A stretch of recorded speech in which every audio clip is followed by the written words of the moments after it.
form a quorum. So I call the meeting to order. Please ask the government officials to join us now.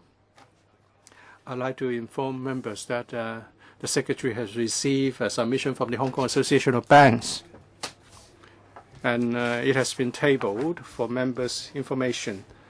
At the last meeting, we completed this cross-by-cross examination of the 3 pieces of subsidiary legislation. Originally, we wanted to have deputations and individuals commenting on the 3 pieces of subsidiary legislation, since no one has indicated interest to attend. So we may as well wrap things up today. So, members.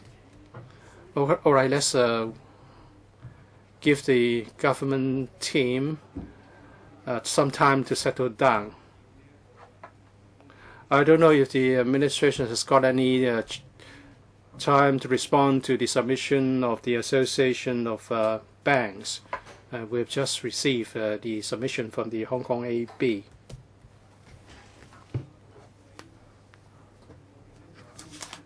Good afternoon. I think it's around noon that we received this submission from the Hong Kong Association of Banks. It's been tabled. Would you like to provide a response today or after this meeting? Chairman, we can provide a response today. So, who would do this? Mr. Ho? I'd like to defer to my colleague from the SFC. The submission of the Hong Kong Association of Banks cover 4 aspects. First, masking relief and valuation information, and also the list of stock exchange, and also the UTI, the unique transaction identifier. Who would provide us with input? Or maybe I can say something about the first point. I think the association would like to submit further views next time on reporting valuation. In this exercise, in the reporting rules, we haven't included valuation. So they are actually talking about the next exercise when we expand the reporting mechanism, and they would like to be given ample opportunity to provide input. We have noted this, and in due course there will be a consultation document issued, and they will have a chance to respond. Now I'd like to defer to SFC. On the second point, masking relief.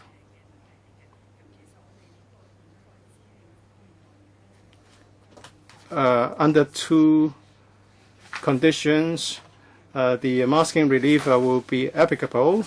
First of all, that the laws of the overseas jurisdiction or the overseas regulator or authority prohibits the disclosure of such information. And also, with the agreement of the Hong Kong MA, the SFC will specify the relevant exchange.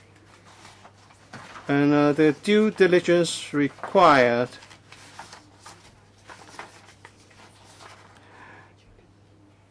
is the result of the consultation. And actually, we have provided some guidance in the form of FAQs. I just hope that they will be satisfied with the additional information. We would update the FAQs, and if they have other questions, they can contact us. Yes, it has been handled through FAQs. Have they got any access to the FAQ? Well, we have issued the FAQs.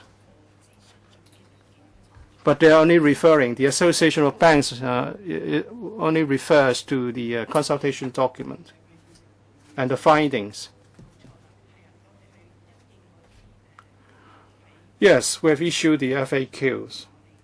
In the conclusions of the consultation exercise, we have provided additional guidelines through FAQs.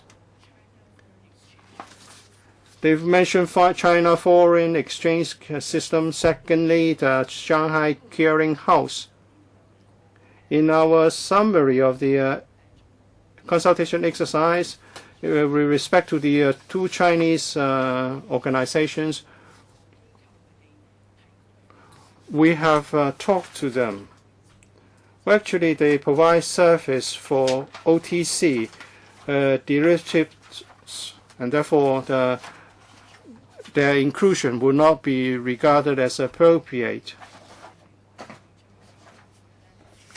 So maybe in the future we'll have to consider whether these two organizations should also be covered.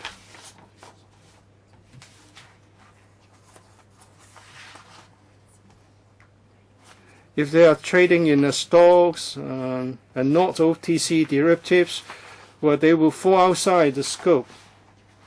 But since they are exactly doing the OTC derivative transactions, they are not eligible. Please explain further. I don't quite understand that.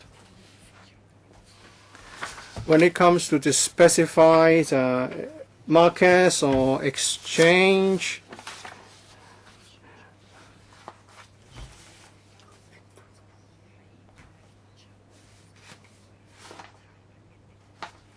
then the definition of the derivatives would not cover such exchanges or markets. We want to cover futures, options, in that such products will not be regarded as OTC derivatives. And the two organizations in question provide services that include OTC derivatives products. In other words, 3.1 and 3.2, they have to cover both stock exchange information and OTC examination information. The interest rate swap. The interest rate swap is obtained from there. Please continue.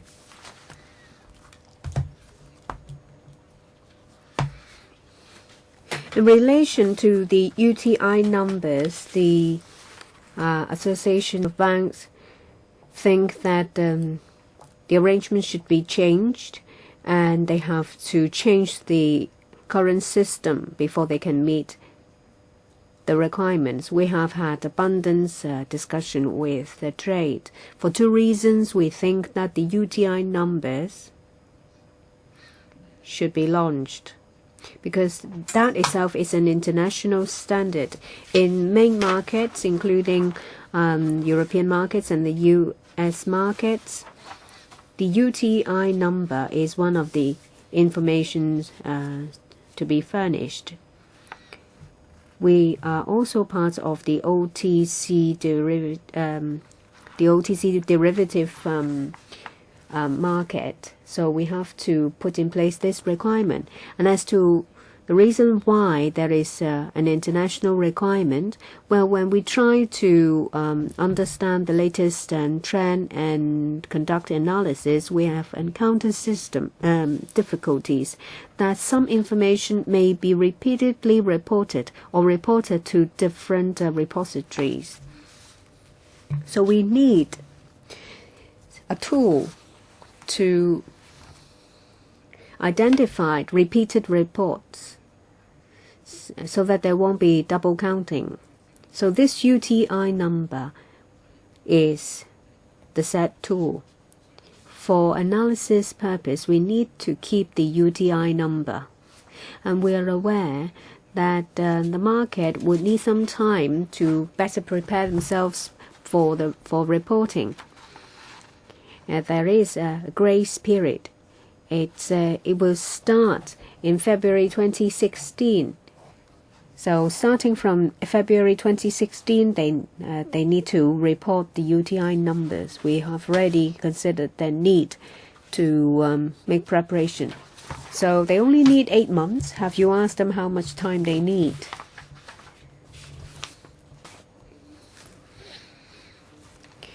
We've been talking to the trade, and there is a working group in the Hong Kong trade market, Hong Kong Treasury Market Association. And we have opportunities to talk to them, and we've said to them that in relation to banks and institutions, if they need to adjust their systems, they will be informed beforehand, so they have ample time to make preparations to meet the requirements. So any questions about the submission of the Hong Kong Association of Banks? Mr. Ng Leung Sing? I have not read the submission in detail, and I think it depends on the response from the administration to this submission. So I am not going to make any comments.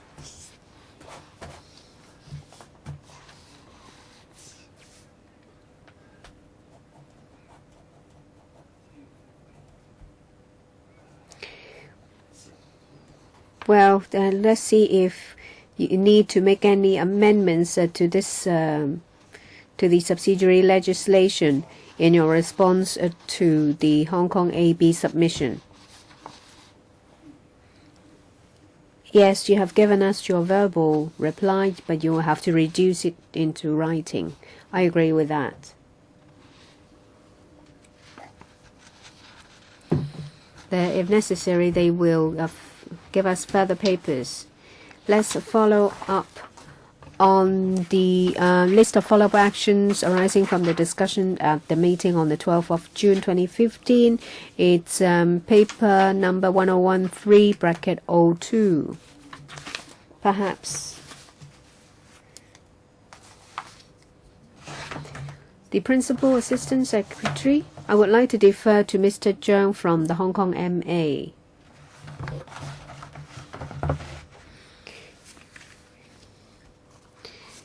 Let me briefly reply to members' questions. If an authorized institution approve money broker or licensed corporation in relation to the sum of nominal amounts of all the OTC derivative transactions within product class is below 30 million, and whether it is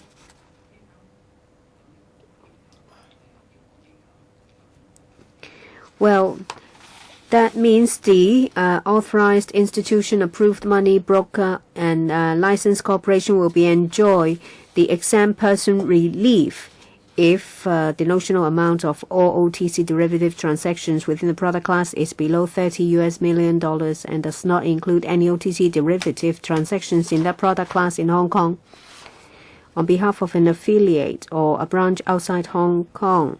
There are 85 AIs, authorized institutions or licensed corporations with positions in interest rate swaps. And of these, the Hong Kong MA and the SFC expect that 7 AIs, that is about 8.2%, will enjoy the exempt person relief. That is, they have IRS positions under $30 million and do not have any transactions in IRS conducted in Hong Kong. In terms of total notional amount, of the IRS transactions attributable to these 7 AIs represents close to 0.003% of the total notional amount of IRS transactions. And there are 135 AIs or LCs with positions in foreign exchange forwards. The Hong Kong MA and the SFC expect that 2 AIs, that is 1.5%, will enjoy the exempt person relief.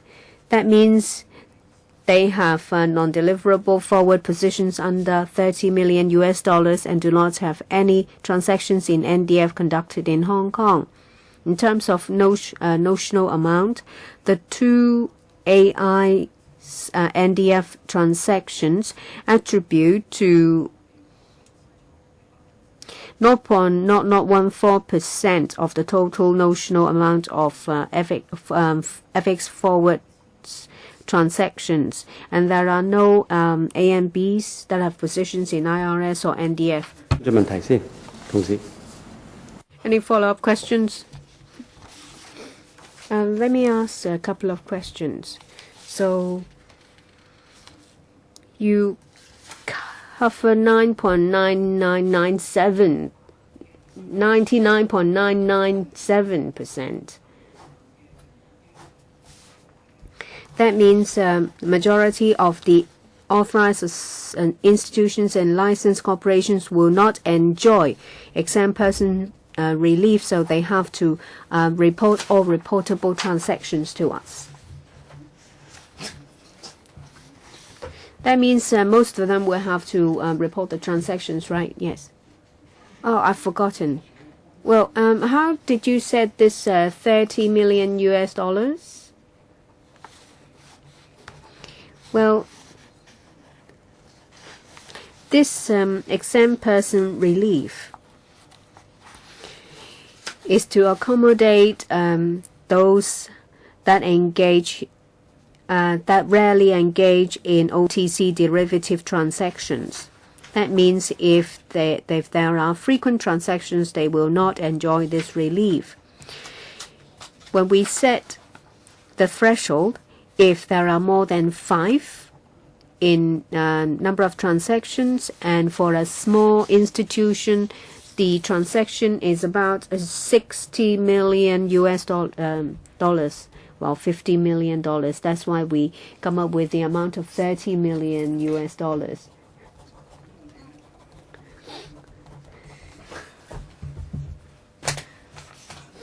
We've dealt with this. Well, the scrutiny will expire on the 8th of July of the 3 pieces of subleg.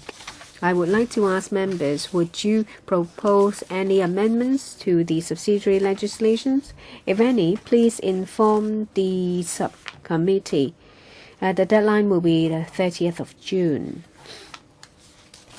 If everything goes smoothly, that means this Friday, the 26th of June, we will make a report to the House Committee.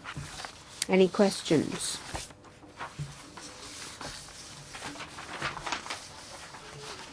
Anything to add? No? We will finish with the scrutiny. Thank you very much.